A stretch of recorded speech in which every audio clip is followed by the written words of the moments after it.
I bow to all the seekers of truth.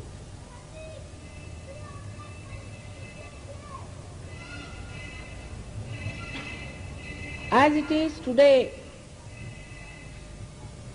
a question has been put forward before me that why our attention gets lost. In the modern times, why our attention is not towards God. And that in modern times, why a human being has gone down in his quality of humanity. These questions point out to one single fact, that our attention has been challenged by modern times. कृपा करून कुणी उठून जाऊ नका. जरी मराठीत नाही बोलले तरी हे सगळे मंत्र आहेत. हात माझ्याकडे करून बसा तर सगळ्यांना समजेल.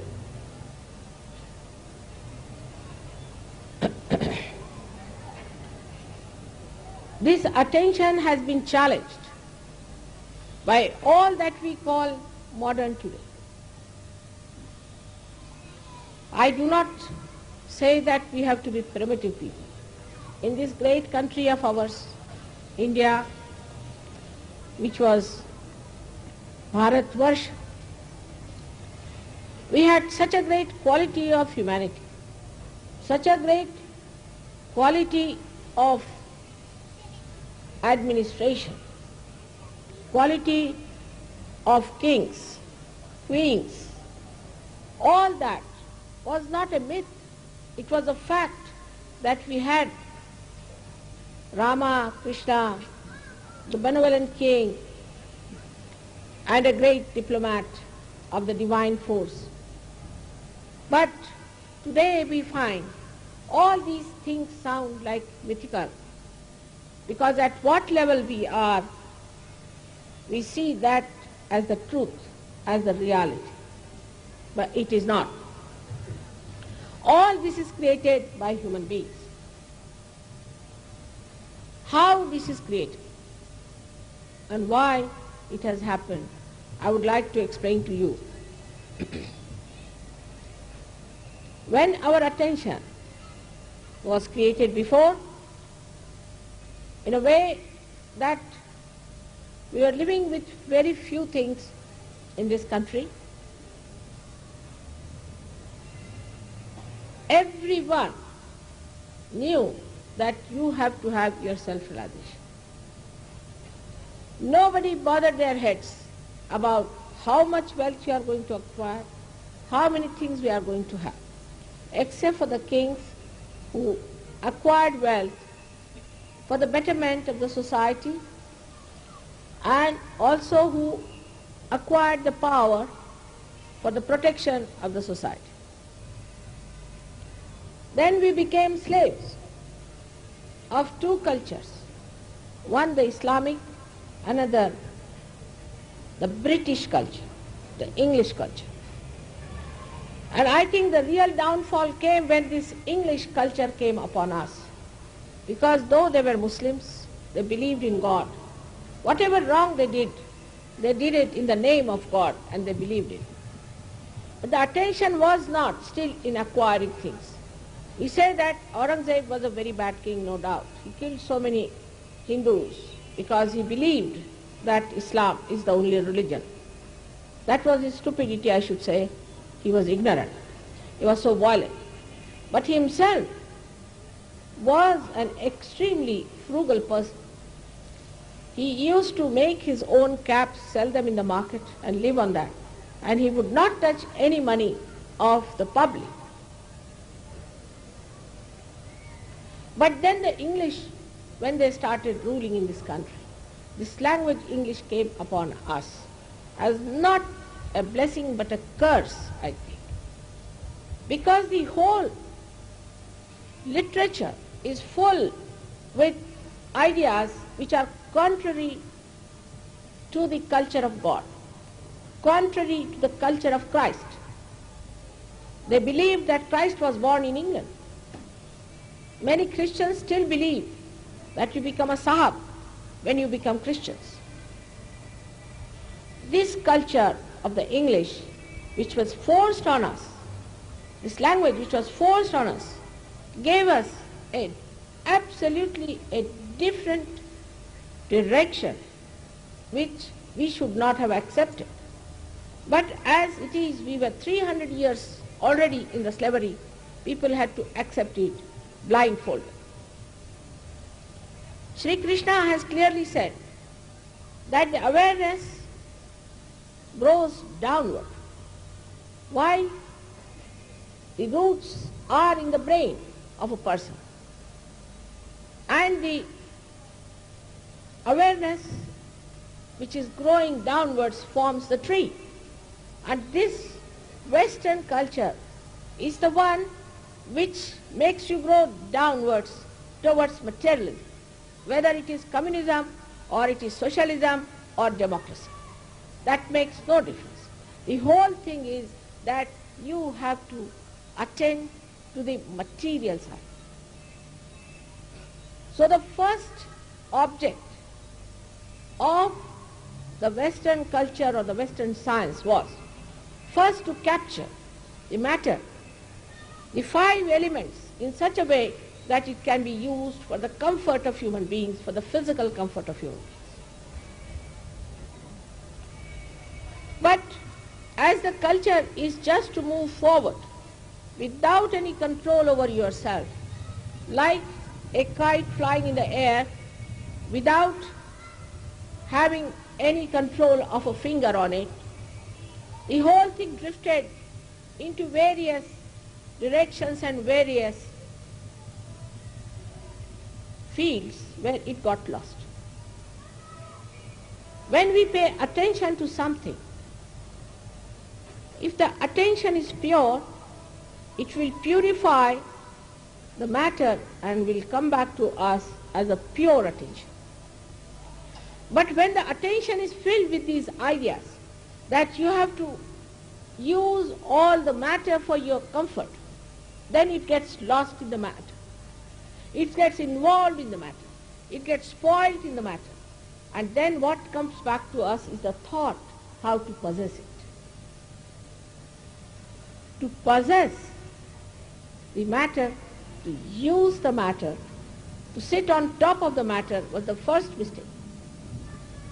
Matter is your slave in any case. In any case, it is your slave. And this you would have got it without paying so much attention to it. To think that science was discovered by scientists is egoistic. It's only your ego says that. You cannot discover anything unless and until the God's grace is upon you. It's the God's grace that brings forth the exposition of his powers. Even a person like Einstein has said that. Even the person like Newton has said that. Einstein has clearly said that I was fed up and I was tired. I couldn't find the theory of relativity. I was just resting in my garden playing with soap bubbles, and from somewhere unknown the theory of relativity dawned upon. But we Indians, living 300 years in that slavish mentality, accepted it blindfolded, without knowing how much knowledge and science we have. We had aeroplanes in our country, we had pilotless bombs in our country, we had all kinds of things in our country. But why did we accept this without going into the roots to find out how did we have these things? We started doubting all that was the past in India, and we would not go into the past of it, but we started moving downward with this Western culture. And that's the downfall of our country. That has brought all this nonsense in. When money becomes everything, the money orientation, the economics of it. This was the country of philosophers, of the seers, of the saints. Well, now today economics is dominating without understanding that you cannot put this Western economics in this country at all. We cannot work it out. This is a country of generosity. People love to serve you. People love to do, even today, they like to do something for you. Go to a village, even if they may not have anything with them, they'll bring some milk, make you sit there, please have some milk. You have come from foreign countries, please have. But in the Western countries, you may give them any amount of things. They won't even return one present to you. Shamelessly they'll take everything thinking that they are the ones who should have it. They have no subtleties. They have no subtleties to understand generosity. They cannot. They think we do it because we are slavish people. Even I was surprised when some villagers told me that even the animals coming from the West are stupid. I said, how? He said, now take a hen from India and take a leghorn or roots from Western countries. If there is an attack on the little chicks, the mother will start shouting or doing something, screaming, or doing something to call all her children under her wings if it's an Indian hen. But if it's an English hen, she wouldn't mind, she'll look at everything very peacefully. Stita pragya. Not bothered. Then he said, most surprising thing is that our bullocks, if you tell them, go this way, that way, they understand. But if you tell a Western bullock, he walks straight into the car, into the trucks, he doesn't know where he's walking. He has no idea, you cannot leave them alone. And if you tell them walk this way, they'll walk the other way around. So what is in this culture? What is in this whole upbringing that makes you so gross? The attention is on the matter and not on the spirit. All the time, the matter is trying to overpower the spirit. Supposing there's a tree that falls off, it dies, then you make a chair out of it. It's a dead from the dead. Now you sit on the chair and you become a slave of the chair. You cannot sit on the ground. Then you have to carry chairs with you. If you start moving in a car, you become so useless that you cannot walk with your legs. Tomorrow you start having calculators. You'll be surprised, I live in London, I'm amazed at the people. Even if they have to do 2 plus 2, they want their tambaku. They want to calculate it. For 2 plus 2, they cannot do it. They have no brains left because computers have come. So as a result of this machinery, the machines that have created, we say the machine age, what an age it is, and the age of development. Without any control, if the machines have gone up to this point, it is time that we understand we should not go too much towards it, that we become slaves of this machine. The machine is like a devil. It requires, like a devil, all the time to eat something. Like you in England, it's impossible to get fresh food. You have to go to the main market to get it. But in America, it's even worse. And in most of the countries, they have everything packed, everything in a plastic bag, everything measured. You go to the shop, you get this. Nothing fresh. There is no taste in the food. Now they are using chemicals. They put chemicals in the body of the animals which they eat, put chemicals in the foods that they eat, put chemicals because the machine must have a quantity. To have the quantity, they have to do all this. So what you are taking is all these chemicals. As a result of that, what you are developing is nothing else but your destruction. So all this attention outside into the matter builds up your destructions gradually. The attention gets fragmented. For example, you are talking to someone, this is a very modern stuff, I have seen many. You are talking to someone and this person is looking somewhere else. Where are you looking? Oh, I was looking at that picture or something. I think I should buy that. But I am talking to you here. Doesn't go into head. Nothing. He is looking at something or at some woman or at some man, which is joyless pursuit. You have nothing to do with it. And there is no alertness which picks up things at the right moment. Then another thing a gentleman told me, whose 4 children are in an English school and 1 child in an Indian school. He says, these 4 children don't talk much. They think no end of themselves. And they don't know. You ask them how many roads there are to your house, they would know. They just go like a blinkers of a horse around their heads. They walk like that. They don't know anything. They don't read newspapers. They have no idea as to what things we have. And the youngest child, who is brought up in an Indian way and an Indian school, has got a little parrot, has got a little doggy, looks after all the cows. He gives all the news about all the animals in the house. He gives all the news about the relations. He knows who are the relations, who are suffering, what is the problem, what in the kitchen is needed. He's so alert, his attention is so alert because it is not fragmented. Now with any convenience, we want to put our children into English schools. I tell you, you will have it. If they don't beat you when they grow up, you shouldn't be surprised. I have seen Western children beat their parents.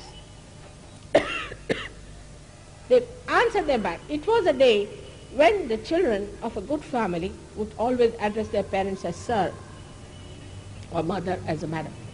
But today, I have seen them answering them back, saying all kinds of funny things and knowing all the filth of the world, all the filth of the world. They know so much of filth that you are shocked you don't know that. And the whole attitude of all their medias, or ours also I should say in a way, is to create that attitude, to put our children into that filth all the time, take them to that filth. Our people also, I see in the television, here also, they show all these horribly nude, funny women in the advertisement. Because these advertisements and the medias also work out your attention onto the gross. They play on your weaknesses. That's how they make you weak. And when you become weak, they become very powerful. Then the media is so powerful you can't do anything. There is no purity in their hearts to do benevolence, to do good to the people, as we call janahit. There's not in their mind at all. Somehow to make money. What's the harm in making money? It's surprising how people are compromising for the sake of money. Money doesn't give you joy. I have to tell you, it cannot give you joy. Don't run after money. Have an integrated attitude towards money. Money is the blessing of the Lakshmi. And the Lakshmi is a very beautiful woman who has got a very motherly attitude. She is the mother. A man who has money has to have motherly attitude. She has got 2 lotuses in her hands. Pink shows that she is love. She expresses her love in 2 of her hands, which also means a lotus which is pink is even entertaining a thorny bhaura, we call it, the black beetle, which has got thorns on its soft petals and gives it a place of rest. How many of these rich people in this country, and especially abroad, would entertain such an idea of having a place for a ashraya, for a support for the persons who are like a bhavra? Then the other hand, which is like this, has to be daan. You have to give. If you have money, you must give. How many of them know where to give money? They'll give money to places where people will cheat them, like Rajneesh. They will not give money to the poor. They will not develop anything for the poor in a proper way. The other day I was surprised. I went to Pune. We have there a very good system started called as Jana Shanti, where people give food for 2 rupees, very good food for 1 one meal, very, very good food, excellent food they give, and sufficient for 2 rupees. And they said all the president downward people came here, we had to spend money on their reception, we gave them this, that, garland, this, that, and everybody gave big, big lectures. And nobody is willing to even give them a place on rent. No one wants them there because they think you will go into competition with others who are making profits and will not get votes. So the whole system is so funny that you end up at a point that they want to give money because they want to have votes. They want to win the elections because they want to make money. I mean, I came to this country and everybody is saying, what's the matter, why can't we get plot? Because the person wants to eat the money. Here everybody eats the money. Eating the money. Paise khate. Te paise khata, te paise khata, te paise khata. Said, don't they eat their food or why are they eating food? Money? This is the trouble of this country has come because money has become the most important thing for them. Nothing that they think that this body, this being, this is a collective being. This is a samuhik being. It cannot be happy with this kind of a harm we are doing to our society. All those who do things like this, their 7 generations will be cursed by God. You must understand. Those who make money at the cost of the poor people, they will be cursed forever. And one should not join such people even if you have to suffer. I know it's very hard time. People cannot afford to live with the earnings they have. But still, if you decide, you can live with the satisfaction that you have done right. When my father was, and my mother both, were in jail so many times. We were 11 children, we were very rich people living in huts. And we didn't have food for days together sometimes. And we were used to very rich life. They sacrificed everything for the country's freedom. Where are such people now? You can't think of them. They are legendary people. Nobody wants to sacrifice anything whatsoever. And this is the movement. This is a new movement of Swatantra. Swatantra is not yet complete. You can see it clearly. It is not. Your freedom is not complete. If your freedom has to be complete, you must get your Swatantra. You must know the technique of your Swa, of your spirit. Unless and until you get this full freedom, you are not free people. You are slaves of money, you are slaves of powers, you are slaves of showing off, you are slaves of everything today. All kinds of bad habits. I have never known so many drunkards that we find these days. So we have become greater slaves of all the bad habits, all the bad doings, and there is nothing that a person in a big position can think of not doing. Why it has happened to us? Why have we all collapsed into such insipid, useless people? What has happened to our countrymen is this, that they have not realized that the greatest thing is in the brain, is the roots. And these roots are in this country, in this Maharashtra. These roots are here. The Kundalini has to only enlighten these roots, and we never bothered about it. We never cared for it. We are all the time worried as to how to get more money. So the people who are highly paid or who are at a higher position with less pay also maybe, they are making money by eating that. And the others are a sort of people who are going on strike for everything. For what? For money. Again for money. This Bombay is half finished because of strikes. What for strikes? I asked them. You are a drunkard? Yes. You drink? All right. And you smoke? Yes. You eat tobacco? Yes. You eat pan? That means you have money. Otherwise, how can you afford all these things? When you ask for more money in a strike, better find out what sort of a man he is. If he can drink, afford to drink, then you need not give him any money to drink more.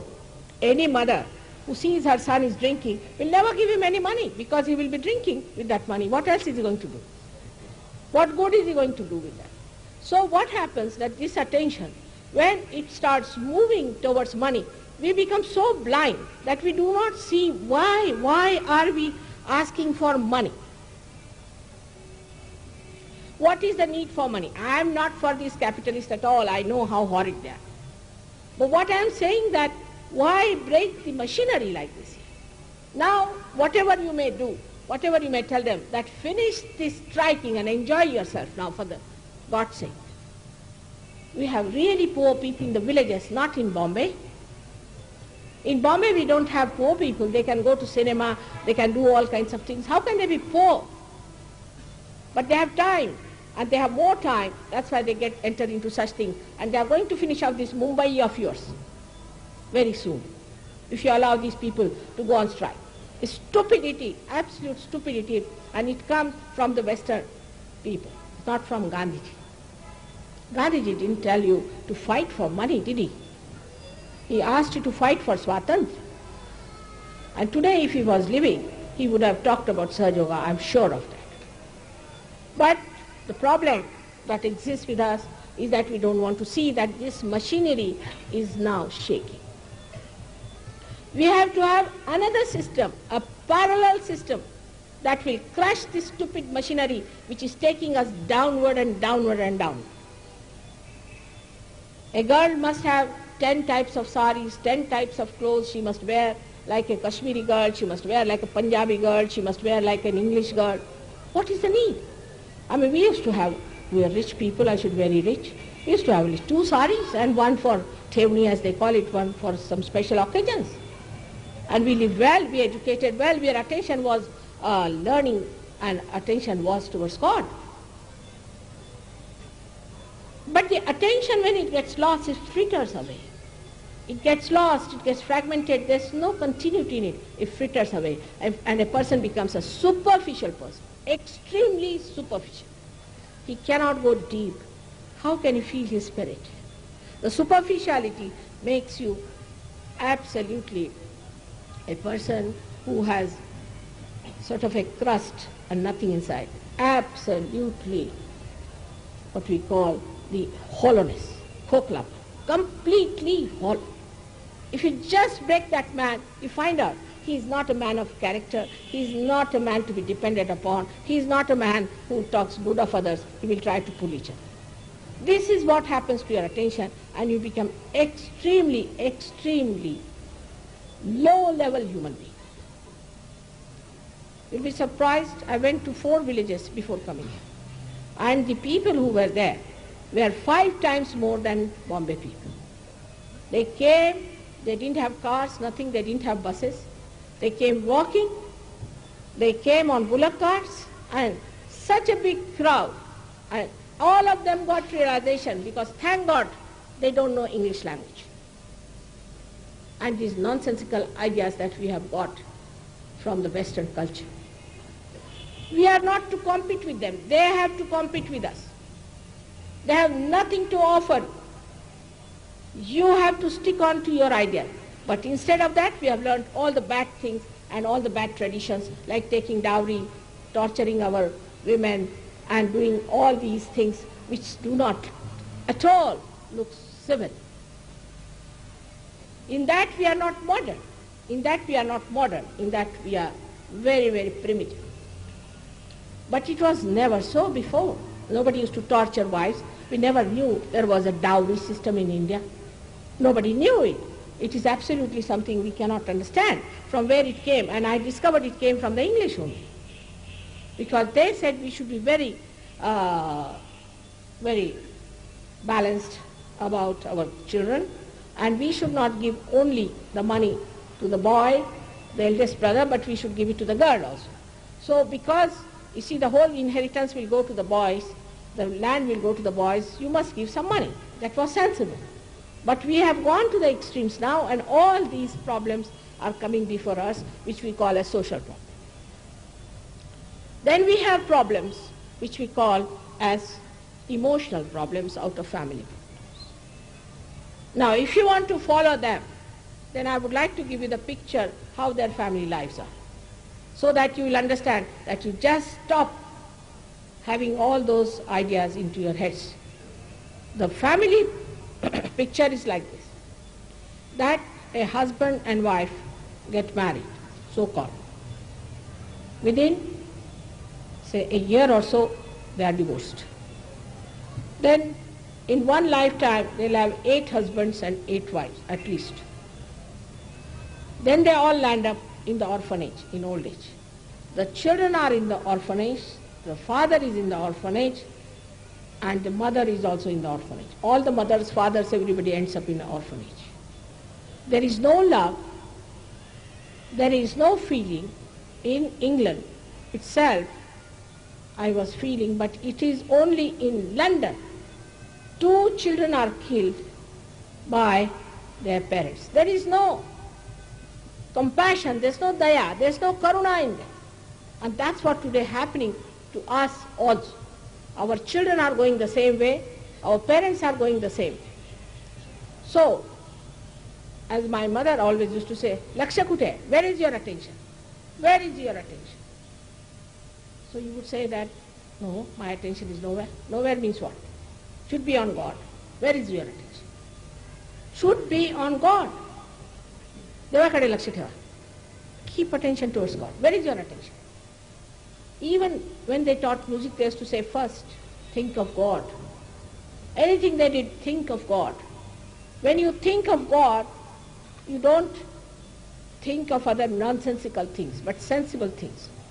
And that is how our attention frittered away. Because when the attention comes out, it attacks the modern. Because there's a challenge. As a result of that fight, the attention breaks into fragments. There's no fragmentation is there. Your attention is not collected. You don't know where you are moving. You can't see anything, you don't understand. You ask them one question, they don't know, they've forgotten. What is your father's name? Oh, I don't know. What's my father's name? This is the situation which they are facing. You have no idea as to what hell they are living into. And if you want to take yourself and your children into that hell, follow them. But it doesn't mean that you go to these bhajis and give them money or go to these horrible gurus. It doesn't mean that either. It never means that. You avoid that nonsense because your parents were stupid to go to these gurus. These have started only 100 years back. We have never known such people before. These bhondus we never knew. 100 years back nobody talks except for Nanaka, who has said it that these bhondus must be avoided. Sadguru che lakshan hai and all these things have been written by Ramdas. But who reads Ramdas? Because he was a Brahmin, non-Brahmins won't read. Who will read Tukarama? Because he was a non-Brahmin, Brahmins won't read it. If their caste is such a big thing that by reading something it falls off, better give it up. All these caste systems and all these are now so much settled into our heads, so much settled, it was never so before. It's very surprising. And in the early times there was no caste system. There was a caste system according to your karmas, according to your doings, not according to where you are born. Otherwise, how could Valmiki be called a Brahmarshi? And how could Vyasa, who was an illegitimate child of a fisherwoman, could be called as the greatest of greatest? All these false ideas have to fall out. And for that, we have to start a new system. And a new system has to come forward through the people who have achieved their yoga. Sri Krishna himself has clearly said, Yoga Kshema Vahamyam. When you get your yoga, you will get Kshema. Always he has said about yogis. He has used the word yogis for that. These yogis have to come that, and as you read in the Pasadhan just now, you have heard about it, that the forests of these great people who are kalpatarus, who are the givers of your desires, will be walking. These are the yogis. And the oceans of this talking nectar will be talking about God. These are the yogis. Others are all ordinary, useless people will be frittered away. Only the yogis will be respected in the kingdom of God. And we have to bring the kingdom of God on this earth. First in India, then in America. Here it is going to come. Now, people might say, Marxism, thisism, thatism. Tukarama has said, avaghachi samsara sukhacha kari. He said it. Same Marx says the same. He says that the whole world should be such a happy place that there should be no state.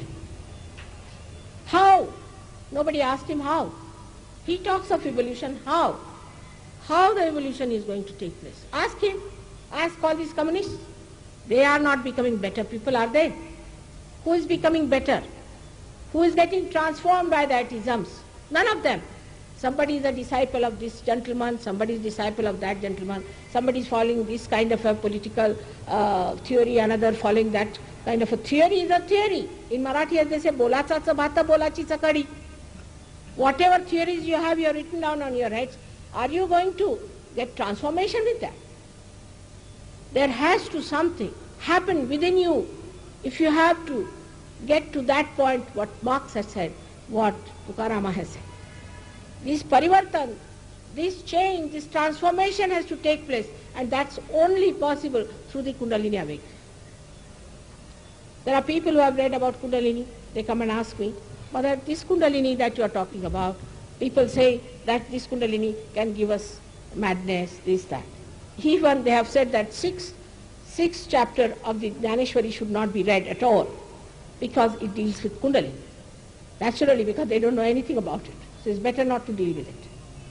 But Kundalini is the Shuddha Ichcha, is the real Ichcha, is the one that is going to give you that what you are born for, is going to give you. After that, you do not want anything else.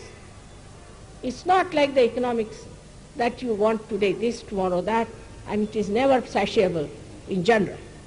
It gets completely, the thing that you want is the entire source of satisfaction. But if the movement is upward, the Kundalini doesn't move downward towards the gravity, towards the matter. It comes up.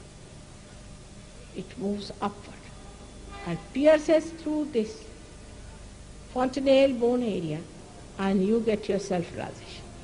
This is what you should ask from any guru. All the rest of it is useless. How can you pay for it? Can you show rupee to that Kundalini?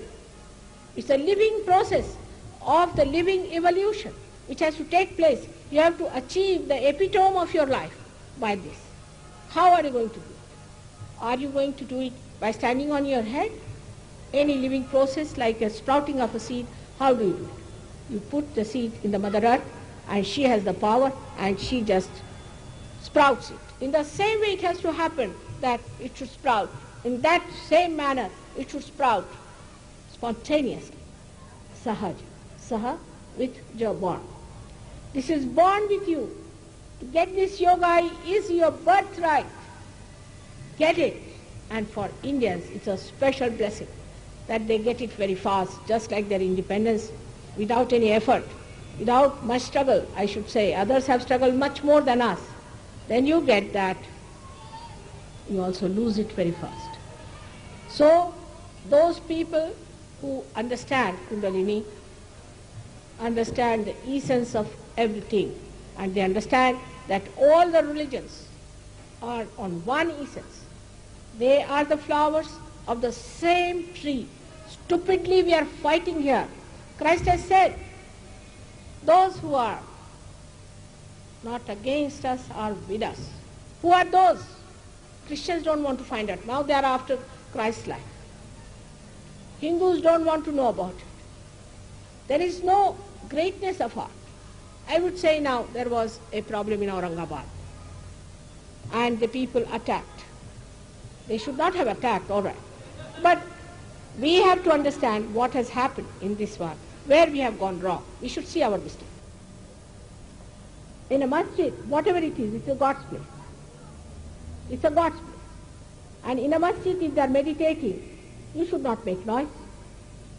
If you are insulting that, you are insulting Vithala himself. In the Vithala Mandir, you have a different type of arti, all right, have it. In that arti, if somebody starts doing discotheque dance, how will you like it? In the same way, if that is a place of ibadat, is a place where people are praying in a dhyana. Just now we are so quiet. We are sitting in the surrounding horrible noises, but everything is quiet. That's why we are enjoying. And if that is the way they want to meditate, must we go and disturb them for something that some boys are troubling and all that? Can't we respect it to show our greatness? Thorpana. Must we do that? Is it very important that at that time we should take these Besura, Betala bands in front of that?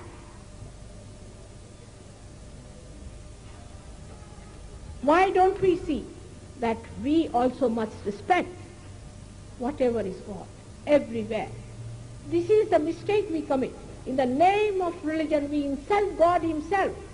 When they say Allahu Akbar, they mean Virat, means Sri Krishna itself. If you come to Sahajoga, you will know that they are all related to each other. That Muhammad Sahab was nothing else, Mahamedha. He was the Dattatreya himself. This is the Medha. And he is settled down there. I know he was given poison and he was tortured. And the same thing when we are doing to it by saying that Muhammad was wrong. He was not wrong. Who was wrong are the Muslims. Who was wrong is the Hindus. Who was wrong are the Christians. They are all against all these prophets, all these great incarnations and bringing bad names. Let us start understanding. Let us start respecting. Let us be great. Let us be noble. Let us be higher people of affection, compassion and understanding. Let us be those people. Let us start. Let us start a nucleus like that. If we can do it, we can make all those who have gone down also pull back, all of them upward. It was built in this country, this system. Whole thing was built in this country that we should ascend. Very beautifully done, long time back, but was lost in the deluge of modern life. So, people should take to all the traditional things which are beautiful, all the traditional games that are beautiful, all the traditions that give respect. If you lose the sense of respect, you have lost the humanity, absolutely 100%. If you do not know how to respect, you are not an Indian at all. You are not an Indian. Don't call yourself an Indian. You must learn how to respect. Respect gives you greatness. It makes you humble, like Tukarama said, Anu Renu Uni Thodka Tuka Akashaya Vada. When he becomes smaller than Anu Renu, then he becomes Akashaya. In the Vada tree, the seed is so very small. If you see that, it's extremely small, and the biggest tree it creates. One Shastriji said that even the small thing can do great job. And that's what we have seen, that a small thing, only when you become humble, then the grace of God surrounds your humility, surrounds your personality, and you become really a personality that has authority of God.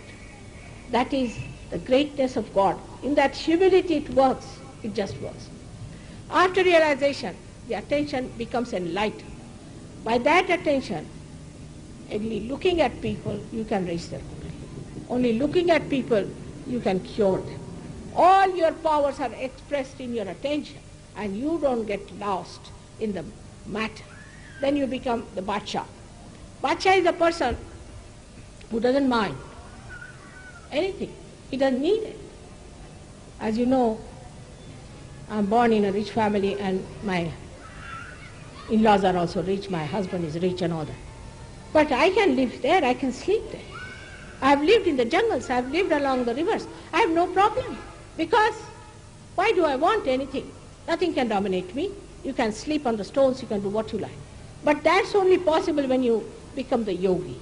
When you become the yogi, you can do it. These 400 people who have come from abroad, come from very rich families, very good families, and they have got all the comforts that you can think of.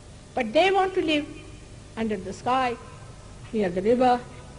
They just don't want to see the cement on top of their heads. They are so much now in the higher level that they don't want to see anything that is gross. They want this mud. They want this beautiful clay of this country. या देशाची माती डोक्याला लावतात. तिथे बसलात तुम्ही. You are sitting on top of that. And what are you doing? Your attention. Where is it?